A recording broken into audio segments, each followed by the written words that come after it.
Good afternoon, or perhaps good morning, or maybe even good evening, wherever you are in the world. Thank you for joining the final Service Department News webinar of the year. And today we're going to be looking far ahead into the future and exploring some key trends that we believe will shape the industry in the years to come.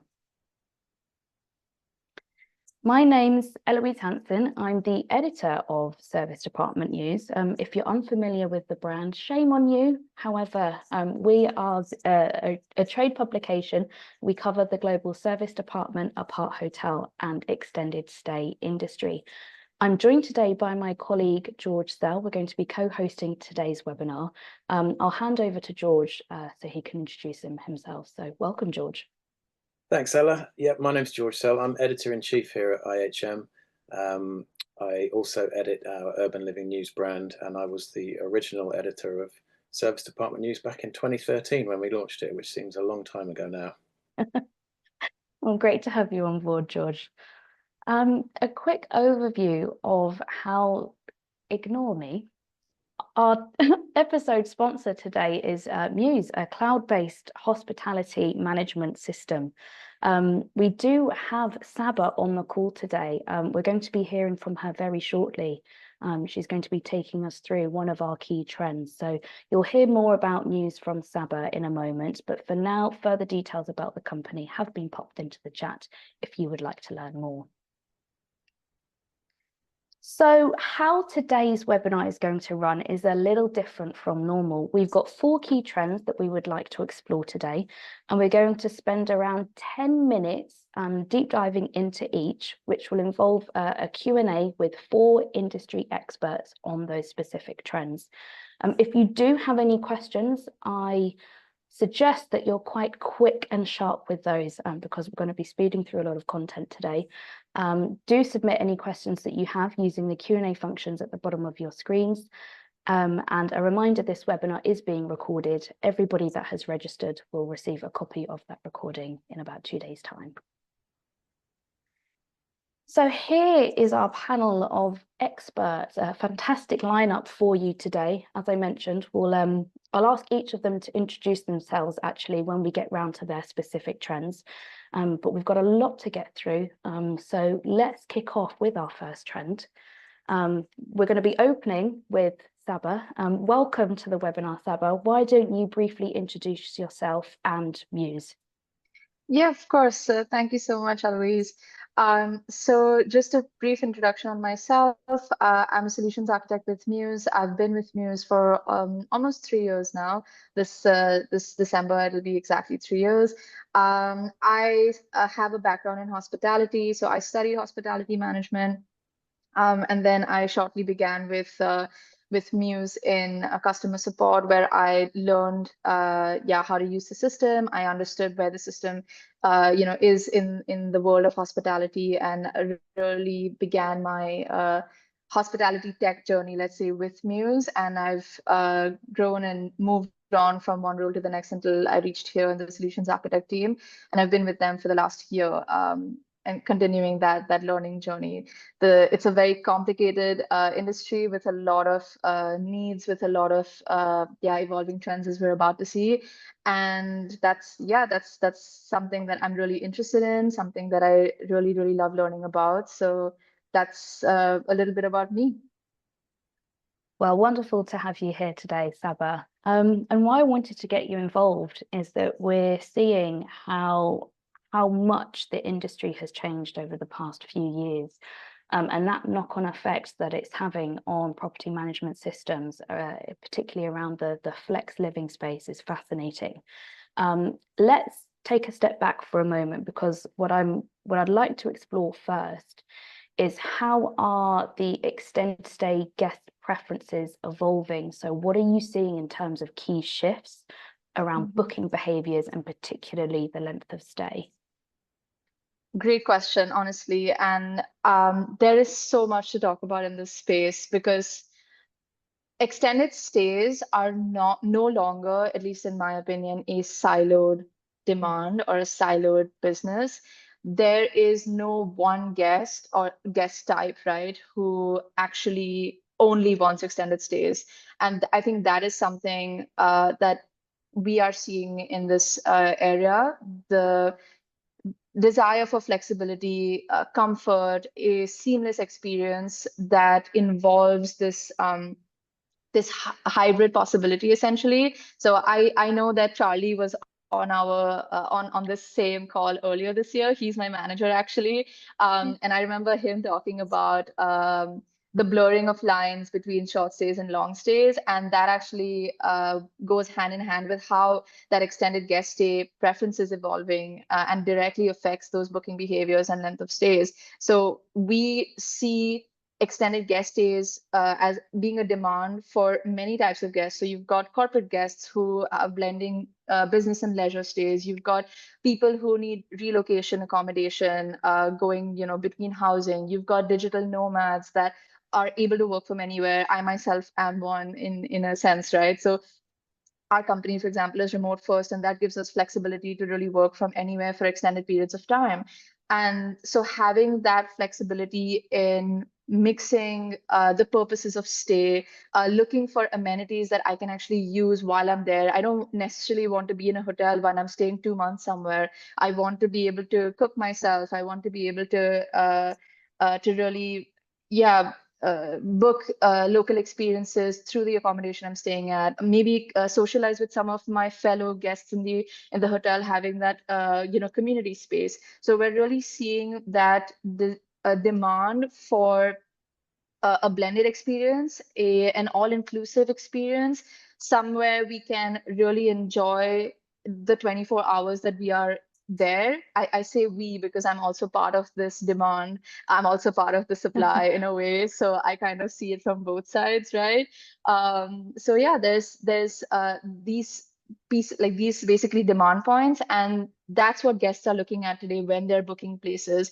They're looking at what can I have available in this accommodation? It's no longer just about the room. It's no longer just about the place I'm going. It's about that booking experience. How digital are they? Do I need to, go to the reception desk and actually fill out a piece of paper, or am I actually having that online experience? Do I need to wait long lines at a check-in desk? You have many different models as well, right? So you've got those floating apartments, but you've also got entire buildings that fall under one particular operator. So what exactly is available other than the room is what guests are more interested in knowing now.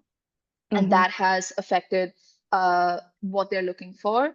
And then length of stay wise, it's no longer those check-in and like arrival and departure, same day business trips anymore. It's more, you sort of expand the number of days you're staying. So you can end up staying in a place for a week. You can end up staying, we see an average booking length of about 28 days or more even. So it can be anywhere from +7 days to 28 days or more in terms of the length of stay. And that's vital for someone who maybe has a family, maybe is is in a relationship. These nuances of your personal life get involved in that. And so you want to be able to travel with your family. So you want to be able to have accommodation, convenience, kitchens, daycare, maybe even things like that. So yeah, there's a lot that goes into that demand and the diversity in services that are provided at particular places where guests are searching. And with this changing guest profile, and particularly when it comes to looking at amenities beyond the room, I imagine that this is having a knock-on effect on the KPIs.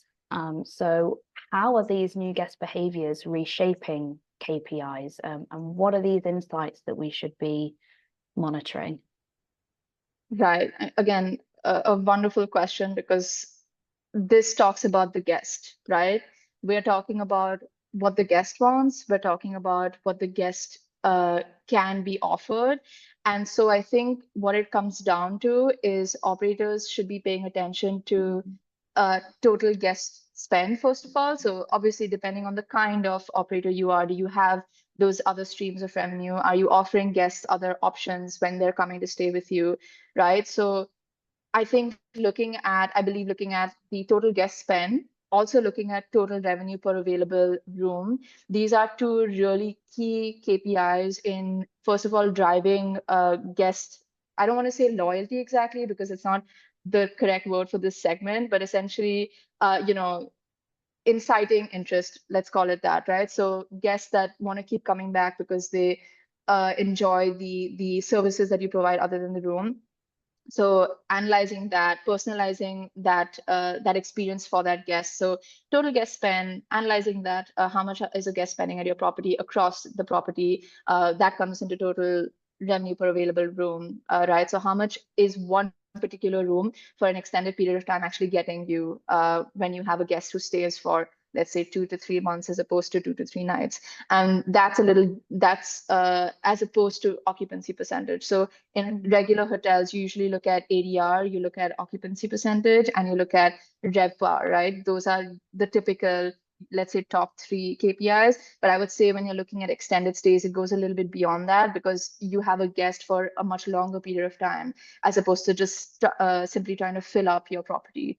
So yeah, I guess those are the top 2 KPIs. And then something that really I think is unique to this would probably be the average length of stay, because you really want to drive like guests to stay with you longer, or you really want to analyze, okay, how long are guests staying with me?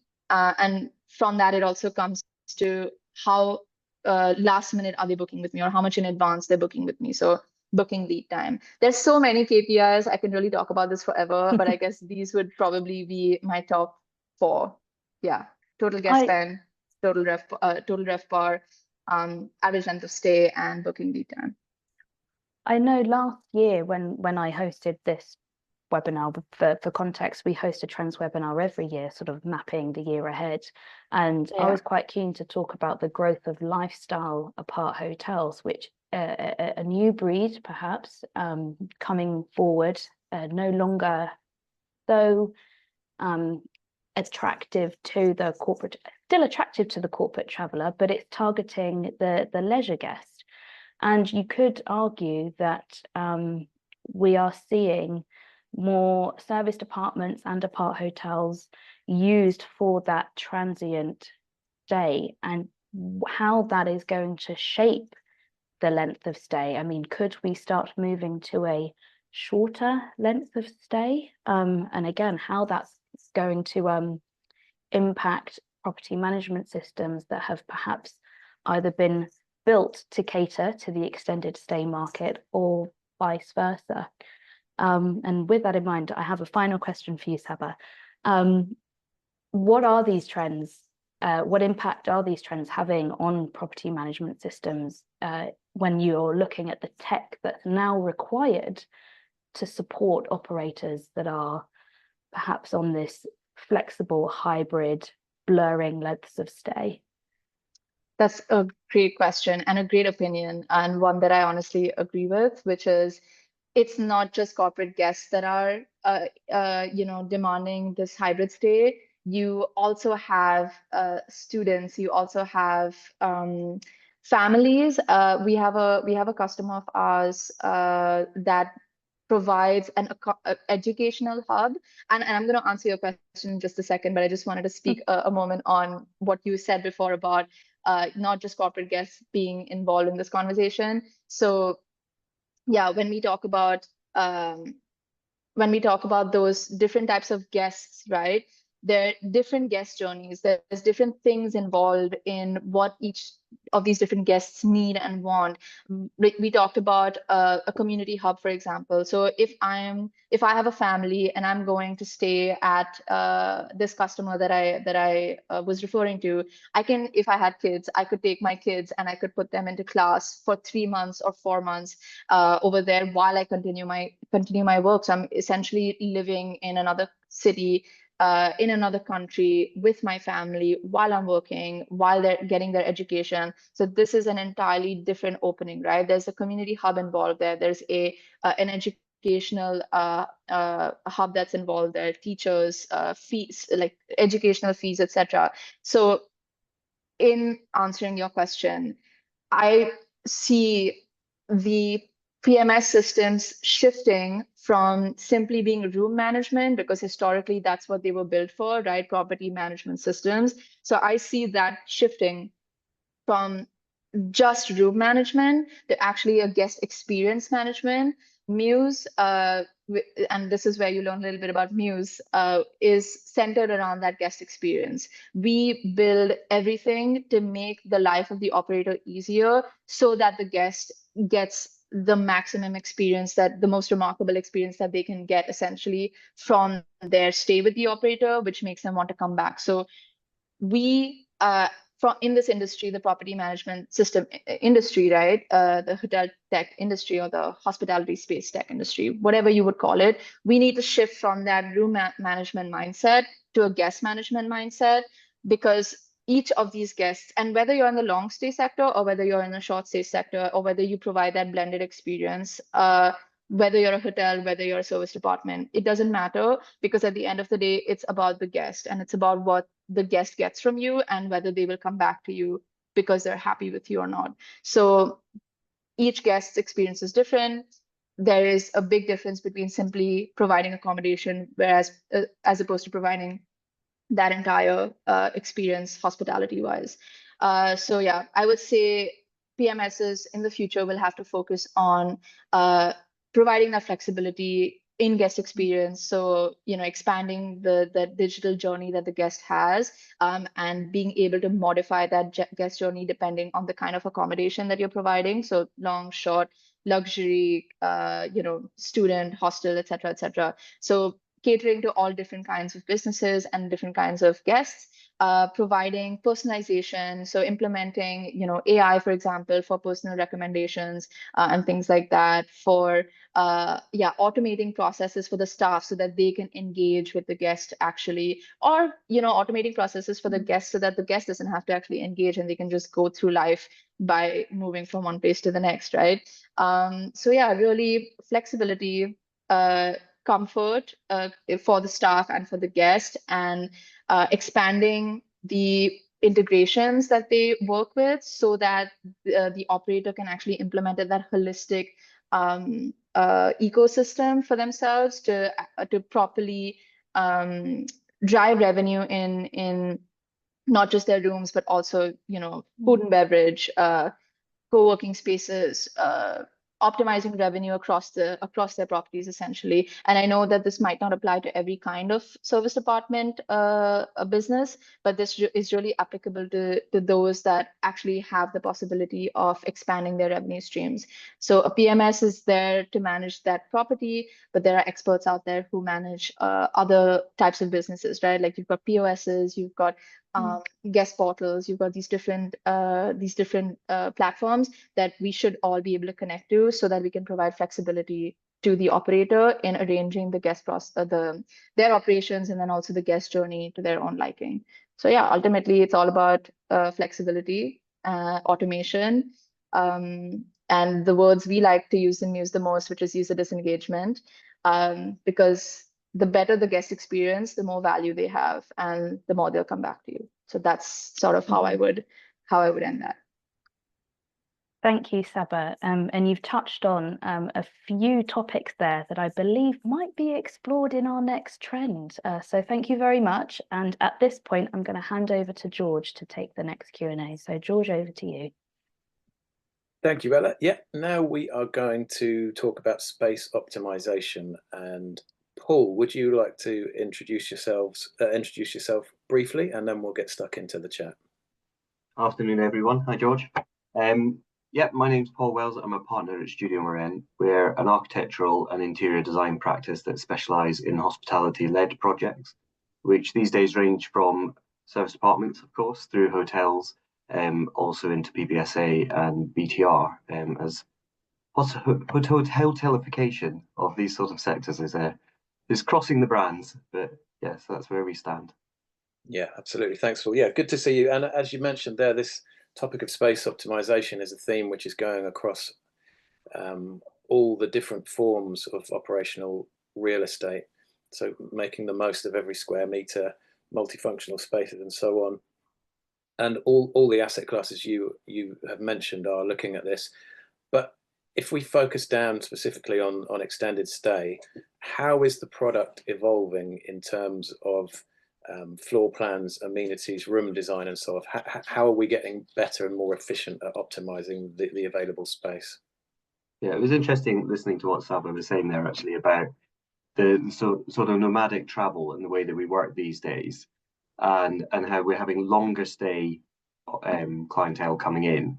But actually, interestingly, the products we tend to be looking at are getting smaller, and they're looking at probably a shorter stay model. And potentially that's because a lot of our projects are in London and sit within sort of adapted reuse of office accommodation. Do a lot of that at the minute.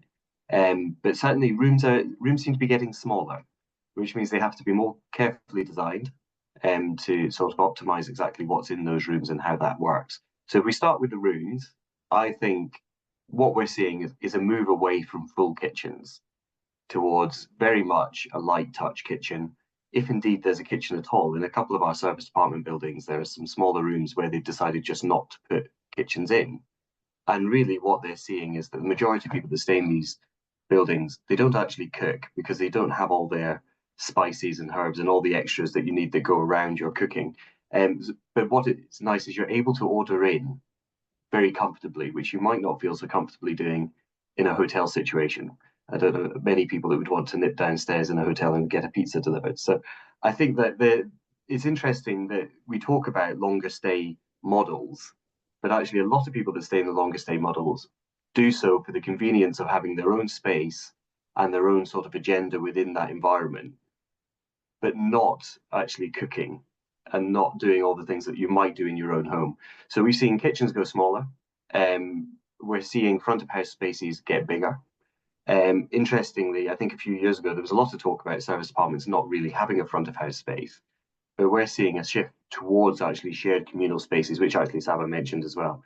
And that idea of getting to know the people that you're staying with, being part of a local community, whether that's encouraging the public and the local area to come and use those spaces as well. And actually having a working environment where you step away from your private space into sort of a more public arena where you can have a coffee, do some work, maybe meet with colleagues that you've met or meet with people that you're in the city to meet, and sort of have that sort of environment where you can then retreat to your private space as a relaxation zone rather than a work zone. Having said that, we still put desks in as well, because obviously everybody wants to work from their room at some point. So I think there's a lot of things going on and we're juggling a lot of things. But yeah, in general, rooms are getting smaller to my mind, and front of house spaces are getting larger to offset that difference. Is this sort of communal version of a co-working space in a service department building, is that becoming the norm now? If rooms are becoming smaller, like you say, you have to put a desk in, but if you're staying somewhere for 3, 6, 9 weeks, you don't want to work in a very small room at a desk the whole time. So is it becoming standard to put some other communal workspace in? Yeah, I think so. I think it depends on the location. So we're doing some projects which are very central in London, and actually I think the expectation is that they will be shorter stays than that. And actually a lot of it will be based around tourism actually, and the tourist market on those. What we're not seeing is a lot of large spaces put into buildings that are very central. However, when you're a little bit further out of town or in some of the more peripheral places we look at, then yes. But in those areas, the rooms are already bigger as well. So it's a little bit location dependent, I think. You mentioned earlier, Paul, that a lot of the projects you're working on now are adaptive reuse, often of office buildings.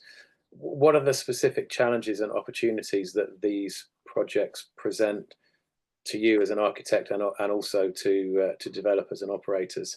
And are you, I think we're kind of seeing a trend where these are the preferred option for planning departments. So I think this is a trend that's only going to get bigger. So how is the experience of working on those sorts of projects as opposed to a new build? Well, yeah, I mean, it depends on the building, obviously. We're doing a lot of heritage assets, whether they're listed buildings or just a heritage building. And actually, I think one of the challenges that we face is that you don't get standardized rooms within these spaces. So not all brands are comfortable with a lot of different room types within a building. I'm doing one building currently, and every floor plate is different because it has setbacks at the rear, it's got different forms of bay windows on the front and turrets, and it's a fantastic building. And actually, I think that really adds to the character of the accommodation. And I think that's actually a real benefit, and it can be a positive for that scheme. But not all brands are looking for that. They're looking for more standardized accommodation. So there's pros and cons for working with these buildings. Obviously, some of the newer office buildings we're looking at, so maybe looking at a conversion of a 70s or an 80s office building, they tend to be more regular plan forms, and actually, therefore, you do get that regulation across the room types. But I think as an architect, that sort of jigsaw puzzle of trying to get a building to work is actually incredibly exciting, and actually something which we really embrace and enjoy doing. But definitely you end up with a much more flexible type of accommodation. You have to sort of really understand that when you approach it. And I think the other thing about these heritage buildings particularly is that sometimes we really struggle with particularly the windows. We have a lot of problems with trying to achieve acoustic and U values. Some boroughs are more accepting of window replacement than others. So I think so long as clients go in with an open mind and realize that you're not going to have a standardized product that fits their brand guidelines exactly, then they're fantastic opportunities. But of course, like you say, planning is moving towards the retention of structure anyway. So actually, there is a positive story about the embodied carbon and the sustainability story around retaining these buildings. And actually, I think that's very positive. And actually, planning, although we're being driven in that direction, I've said it on other discussions that unfortunately, sustainability really comes to the fore when your hand is forced. And I think that's what's happening now, that because planning is saying, we'll give you this, but you're going to have to keep the building, all that embodied carbon, which maybe 10 years ago we'd have said knock the building down and do something standardized, is getting retained. And that's a brilliant story as well going forward. Yeah, absolutely. You mentioned, Paul, that your practice kind of has its roots in hospitality, but you've diversified into these other asset classes. Are you seeing any influences from the other asset classes, specifically in the living sector, so co-living, PBSA, maybe even later living? Are you seeing any design influences from those sectors coming into the service department and extended stay space? I guess it comes down to the shared amenity spaces again, because actually traditionally service departments were seen as a home from home, which they still are to a degree, but they were seen as a temporary form of residential accommodation, if you like, rather than a hospitality focused travel, tourism market.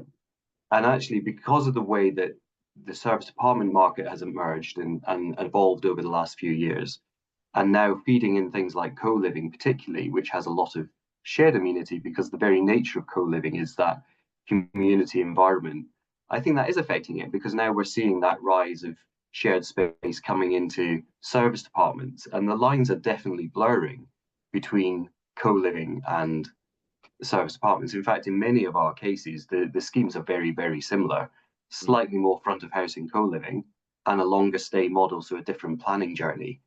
But actually, in terms of room layout, they're really not that far apart. And actually, then again, you don't have to go a huge step forward to suddenly be in a PBSA scheme with shared communal spaces and studio apartments. So I think there's a lot of blurring of the lines. There's a lot of division that's not there anymore. And our clients are much more open to discussions over whether service departments are the right option for their building. And in fact, in many cases, what they say is, I'm looking at co-living or service departments on this site. Which one's going to work better? Can you do a couple of layouts? And actually, they're very similar schemes, if I'm honest.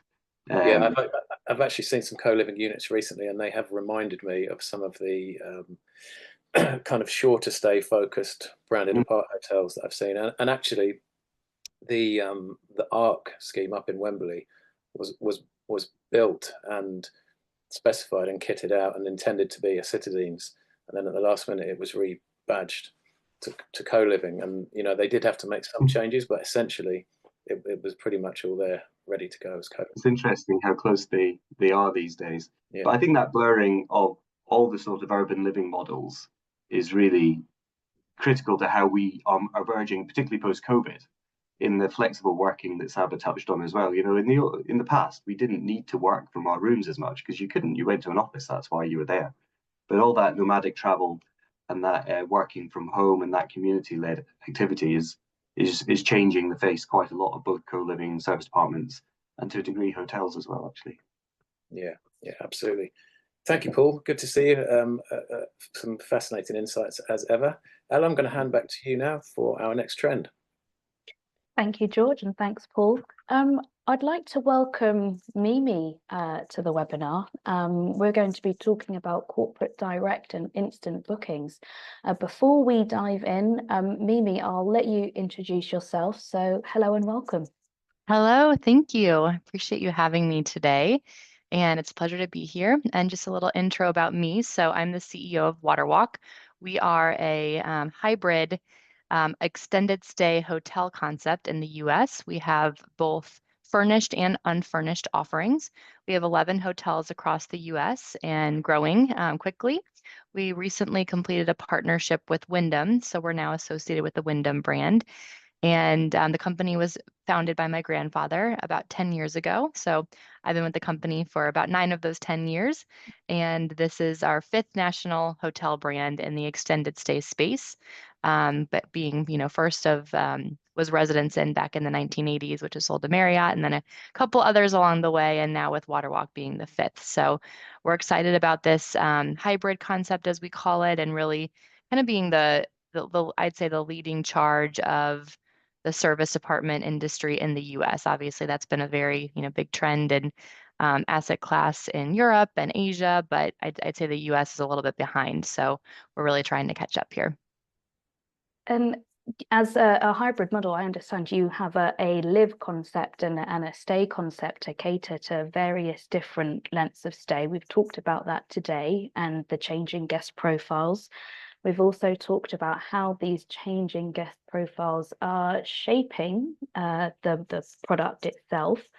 And one might therefore argue that the need to retain or better attract the corporate traveller is now climbing up the agenda. And this corporate direct and instant bookings, I would say phenomenon, but actually I think we're in the early stages of seeing this rolled out. WaterWalk was definitely one of the first that I saw implement. So with that in mind, maybe how has the instant booking feature on WaterWalk improved that conversion, and what is the demographic of booker? Absolutely. It has definitely improved conversion. So the bottom line is we're seeing more and more business come through these instant bookings and bookings through our website. And like you said, we really tried to lead here and innovate and make this process seamless as possible. Sometimes with our sales teams and other booking processes, it can be a little bit cumbersome and a lot of steps and fill out this form and just applications and checks and things like that. So we've really tried to just make it just like an online booking, the best online booking experience you could possibly have. Instant booking, show up to your room on the day you decide to move in. So the demographic has been, I'd say twofold. I'd say the majority of the demographic are people coming in from a different market. So either relocating or having a project in that market, needing a temporary home. I'd say between 20 and 50 years old, and really again looking for that easiness, that just ease of booking. And so so far we're seeing more and more of the kind of individuals working for a big company, but they're the ones who are actually doing the bookings. They're the ones who want that, seamless experience. And we're trying to expand that more and more to companies.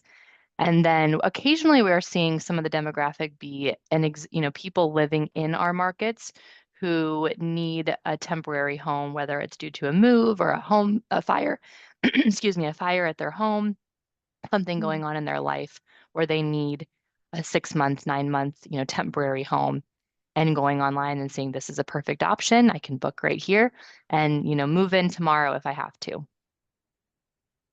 I'm sure there's going to be more like it rolled out across the industry. I've read a lot of service department agent reports recently, and there is certainly a need from in between the sort of the travel buyer, I suppose, and the agent, and then booking that accommodation, that from a tech side, it needs to evolve. And so with that in mind, Mimi, what did you need as an operator? What did you need from a technology perspective in order to include this instant booking feature? And just how easy was it to get that up and running on the website? Sure. It was about a 9-month process to kind of build this back end infrastructure. And so it really came down to, as you mentioned, we have the stay offering with our product and the live offering with our product. So the furnished and unfurnished. So we had to build out the infrastructure to book both of those room types. I mean, typically, again, with a hotel, you book a furnished room. And so the real innovation here was, how do you book an unfurnished room? And so we had to build out, basically it was similar to the furnished room booking, but the infrastructure for booking that unfurnished room, and then really restructure our website so that it was very clear from a customer perspective how to book and what the different options are. So on our live side, we do have a minimum length of stay of 3 months. And so on the stay side, we have a minimum length of stay of 1 night. So having to, again, kind of build out our website where this is the live offering, this is how you book it, this is the stay offering, this is how you book it. It did take some back end work. Nothing that, no new code that we had to totally build, anything like that, but just some real work to make sure that the front-facing customer experience was as seamless as possible, as clear as possible of what room types there are, what the minimum lengths of stay are, when you can move in, how the process works. So it took about 9 months, but then once we're up and running, it's been actually, not many changes have had to be made. Oh, that's great news. But I would imagine that with something with a feature like this, that the lead times and the preparation from a team perspective has also shifted alongside that. So what I'm curious to learn is, what impact has that instant booking feature had on the operational efficiencies, and also looking at those maybe commercial and even management roles? Absolutely. So definitely some training has had to be required for our operations teams, just to ensure that everyone understands the different ways a guest can book rooms. And so our, on-site teams, as well as our corporate team members, have really had to be trained of, this is the new way of booking with WaterWalk, and this is where we really feel we're really trying to push as much revenue, obviously, through this channel as possible. And so trying to train the team to, to direct guests to this, and to, again, on the back end operational end, if this booking comes through, this is how, it works. This is how we operationalize it. If a guest, moves in the next day, this is how we have to be prepared. And so there definitely was some training, but again, overall, once the training is complete, it is a much more seamless process, because, like I mentioned, the sales process is more cumbersome than this, right? If we have a large sales team at our corporate office that's focused on going to companies, corporate clients, corporate users, and walking through that sales process again, which, like I said, is can take months sometimes, and it's there's just a lot of steps and a lot of paperwork and things. So having to just streamline that and tell our sales team, look, obviously, this is still a big focus of ours, is direct sales, but now your customers, instead of walking through this long, lengthy process, direct them to our website, and it'll be much more easy and efficient. Do you think that your team members are having, I'm looking at the sort of human interaction element here, right? Because previously I imagine that could have been a lot of emails, a lot of being on the phone, sort of maybe even teaching that customer how to book, what to expect. Whereas now, if that customer can go direct and book, how are you balancing the tech and the human interaction side? That's a great question. And I definitely think it's a balance, just like I talk about this a lot with hospitality in general. I think it's a balance. I personally would never want to see hospitality go all tech, right? And all all robots and all AI. I mean, that's not who we are as hospitality. We are people centric, and our human capital is our most important and valuable capital. And so I definitely think it's a balance. And that's why, like I said, I think we still have an incredible focus on direct sales and on those human interactions. But it's really just about making some of the process, a part of that sales process, easier and more simplified. And so still having those human interactions and sales processes, but just enabling, the process with technology and using technology to make it a more enjoyable experience for our customers. There's nothing worse than a clunky booking journey and the sheer frustration that you might experience. Couldn't agree more. Oh, well, thanks a lot, Mimi. A pleasure to have you on today. And at this point, I'm going to hand back over to George for our final trend. Thank you, Ella. Yes, the last trend today is about the new wave of hotel service departments. One of the things we have seen constantly, actually, since the pandemic is the major hotel companies increasing the proportion of their development pipelines, which are given over to extended stay product, apart hotels, and so on. So now we are going to have a chat with Elie from Radisson, and we're going to talk about this trend. Elie, welcome to the Trends webinar. Would you like to introduce yourself? Thank you. Yeah, I'm Elie Milky. I'm based in Dubai. I'm head of development for Radisson Hotel Group for the Middle East, Northeast Africa, parts of Europe, Greece and Cyprus and Pakistan. It's a growing region, and it's dark over here already, so that's why.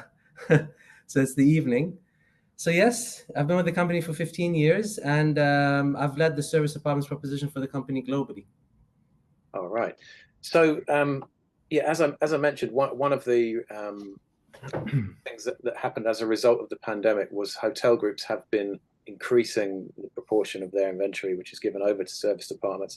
Radisson actually already had quite a substantial amount. Could you share with us how the service department element of Radisson's offer has been performing compared with the more typical hotel offer over the last year or so, and how do you see that changing going forward into 2025? Look, I think because we've got 80 service apartments in operation under development, mostly around the Middle East region. They're roughly spread between 40% Europe, 40% in the Middle East, 20% Africa. That's the Europe, Middle East, and Africa theater. Before we did an analysis during the pandemic. I don't like referring to the pandemic much, but the good thing is it explains how this product, this real estate investment model, is the best performing asset within the hospitality industry in good times and in bad times. So before the pandemic and after the pandemic, service apartments generally fared 30% higher than hotels in terms of RevPAR. So the RevPAR premium of service apartments versus hotels, all else being equal in certain cities, Dubai, Riyadh, Istanbul, London, etc., generated 30% premium over hotels in a similar market. During the pandemic, that premium increased to 60%. And the reason is, in good times and in normal times, service apartments generally achieve at least 10 percentage point on occupancy versus hotels, all else being equal in a similar market and a similar location. With a healthy average rate, sometimes on par with hotels, sometimes slightly less, sometimes slightly more. Service apartments generally achieve 10 to 20 percentage points on GOP higher than hotels. So that makes it a more attractive real estate investment proposition for investors. And so when during good times, that RevPAR premium was around 30% on average. And during the pandemic, in bad times, when many hotels shut down for business, not one service apartment's property shut down for business. When of the many hotels that remained open, many lost money, whereas not one service apartment's product lost money during the pandemic when it was open. And so this shows you how our properties have fared versus hotels. within our portfolio, within our brands, and that obviously is very similar to what the rest of the industry experienced during those times. And then if you come down to profitability, we see that service apartments can easily generate 10 to 20% more on GOP. So if a hotel achieves roughly around 40%, service apartments achieve between 50 and 60% GOP. And the properties in your development pipeline, Elie, what do they typically look like? Are the service department buildings standalone, or do you have sort of co-branded hotel and apartment projects together, or is it entirely location dependent? It's very location dependent. It's very driven by the feasibility of the project, depending on the location. It's roughly 50-50. We already have many service apartments standalone, and we have some that are part of a hotel operation, whether it's a separate wing or a separate tower or a separate floor. So yes, it's a rough split of 50-50, and we're seeing that across different segments. We've got service apartments under the Parking by Radisson brand, service apartments under the Radisson brand, under our lifestyle Radisson Red brand, which is both in the upscale tier, and the upper upscale Radisson Blue brand, and we've got service apartments under the luxury Radisson Collection brand. And I think most at the moment we are seeing in the upscale and upper upscale tier, because that's where most of the opportunity is. But that's creating demand in the lower scale tier as well, mid-scale under Parking by Radisson. We've recently, I just came back from Medina in Saudi Arabia this week. We've signed another Parking by Radisson hotel and residence in Medina, which will be announced soon. 550 key hotel plus 150 service apartments. And it's a separate block, a separate tower under the same cluster management. So we're seeing more and more of these, but it's not new. We're just seeing more of it. And I think it's good to note that, I think it's part of service apartments news, correct me if I'm wrong, in 2007, majority of the supply was in 80% almost was in North America. And today that has shifted to around 50% in North America because of the growth around Europe, Middle East, Africa, Asia Pacific. And we're part of that growth. Yeah. Well, let's pick up on that, Elie. Then tell us about some of the markets that you're most excited about. You've mentioned Saudi, which obviously is a huge potential market for everyone across hospitality. But where else are you looking, and how will the new supply shape the sector within those specific regions? Obviously, Saudi Arabia has always been big for the past 10 years, not just recently. We're looking at Turkey. We've got a huge supply in Turkey.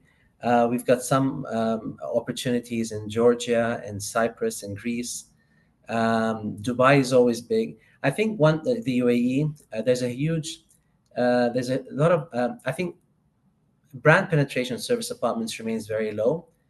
That gives us a huge opportunity to increase that.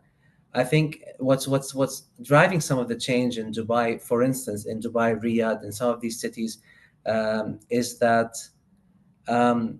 yes, there's always been demand for service apartments. Yes, investors realize it's the most attractive hospitality real estate model in the industry. But yes, consumers love the product, and yes, it's flexible with short-term, medium-term, long-stay demand, depending on the occupancy and depending on the strength of the market.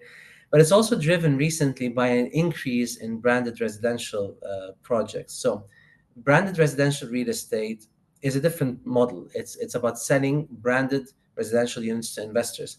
What happens with some of these, let's say 50-60% of these projects, is that many of these units are sold to investors and not end users, which means these properties that are sold to investors are put back into a rental pool that are managed, into a rental pool that is managed by the hotel operator or the hotel chain or the brand. This has given rise to more service apartments in the market, driven by a recent wave in brand residential development. So that's something new as well. And I think we were talking about lifestyle hotels recently. I think we're going to start seeing more and more service apartments under the lifestyle product, whether it's in mid-scale segment or the upscale segment or the luxury segment. We've got in Dubai Radisson Red hotel and residence. The service apartments component of 100 keys does exceptionally well with a high occupancy and a healthy average rate. It helps lift the GOP margins. So we are starting to see more and more service apartments in the lifestyle tier, and service apartments driven by branded residential investments. Thanks, Elie. What impact do you think this increased market share of the major hotel groups in the sector? What impact do you think that will have on independent operators, and how will the product evolve as a result, with them perhaps being forced to be more innovative and come up with new ideas? I think I think there's a room for everyone in the market, but we've seen in North America, we've seen in Europe, we've seen in the Middle East, we've seen in Asia, that whenever there's a low brand penetration of any segment or product, eventually that number increases, that penetration increases. So whenever I cover one of my markets is Greece. There's less than 1% of hotels that are internationally branded. There's not one service apartments product branded in Greece today. So the idea is this gives us room, even if we double that to 2%, or just below 2%, you're adding 150 products into the market. Now, this doesn't come only from new builds. It also comes from the conversion of existing products, partnership with existing local operators, collaborations with independent hotels on the ground to help add value to what they do. So I think some local or independent operators will thrive.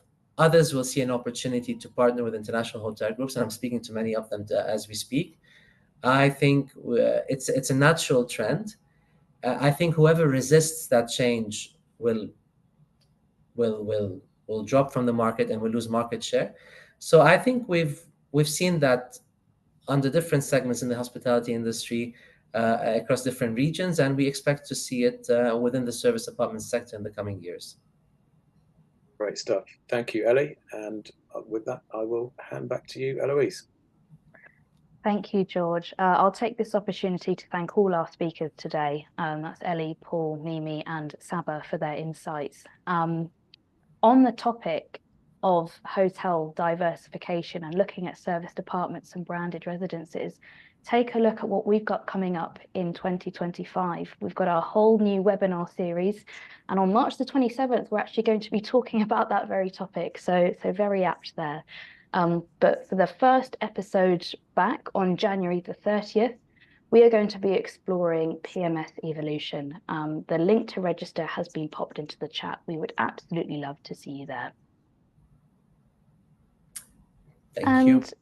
Thank you, Elie. Towards the end of January, we are going to be in Porto, the IHM team, hosting our annual Recharge event across the 26th and 28th. This is a fantastic opportunity to learn about all the local projects and upcoming developments across a 2-day agenda, one of which will include presentations, panel discussions, and interactive workshops. Tickets are on sale. Why don't we be that nomadic traveller and extend our weekend whilst in Porto? We might as well be leading the charge here. So again, would absolutely love to see you there. It's a cracking event. You wouldn't want to miss it. And a note to all our Service Department News readers, listeners, and washers that entries for the Service Department Awards are now open. 2025 is a big year. We're going to be celebrating 10 years in the industry. And again, a very topical moment because we've added a new category, and this new category is going to be the best hotel with serviced apartments or branded residences. It's almost as if we've planned it all. But you can buy your tickets now. The link to attend and also to enter are also in the chat. And if you're interested in working with us, either across our in-person events or digital ones like today's webinar, please do get in touch with my colleague Katie. Her details are up on your screen and also into the chat. So all I need to do is to say thank you to my co-host, George. You've been splendid. Thank you to Mews for sponsoring this episode. Really looking forward to some time off over Christmas, as this is my final webinar of 2024, but I will certainly see you both back in late January for the new webinar series. So take care Enjoy your Christmas break and see you all soon.